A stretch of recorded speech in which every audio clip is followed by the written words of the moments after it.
Hi, I'm Matt Thompson, the Executive Director of Admissions here at Briar Cliff University. And one of the things we always talk about are scholarships, and of course how to make the most of your scholarship money, how to get the most scholarship money you can possibly get.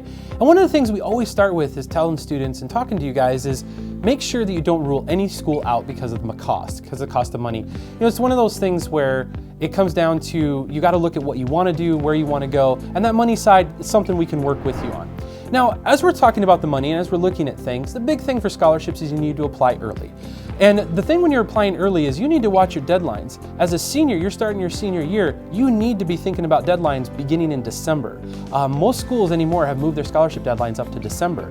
So you definitely got to keep those things in mind. The other thing we always talk about too, of course, is that you guys are always pounded on the ACT and your GPA and your class rank. But the big thing we always also look for is what we call the non-measurables. These are things that are you involved? Do you do extracurricular activities? Do you do a job? Do you help out with your family at home? These are all things we look at. Colleges anymore these days want to enhance the college community. So we want to look for a student who is doing something more than just studying that book and being part of that class. They want to have them have that volunteer work, have a job, have them be involved in the school. Because the more you're involved in college, the better off you will be in terms of graduation and just getting more out of your college experience. Then when it comes down to the essay itself, students always freak out about the essay. The essay is the essential part because you've got to get them to understand where you're coming from and what is happening.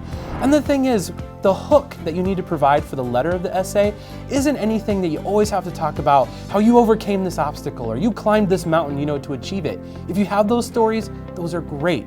Scholarship committees listen to those and they hear those a lot.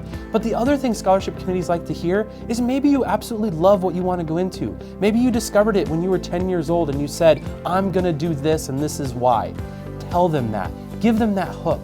Tell them the story of why you all of a sudden got interested in that. Get them right away with that. Get them intrigued. You want to pull them in and then get them to understand who you are as a person to then get that money as well. These are all things you definitely want to be looking at when you're talking about scholarships. So keep all those things in mind and best of luck to you.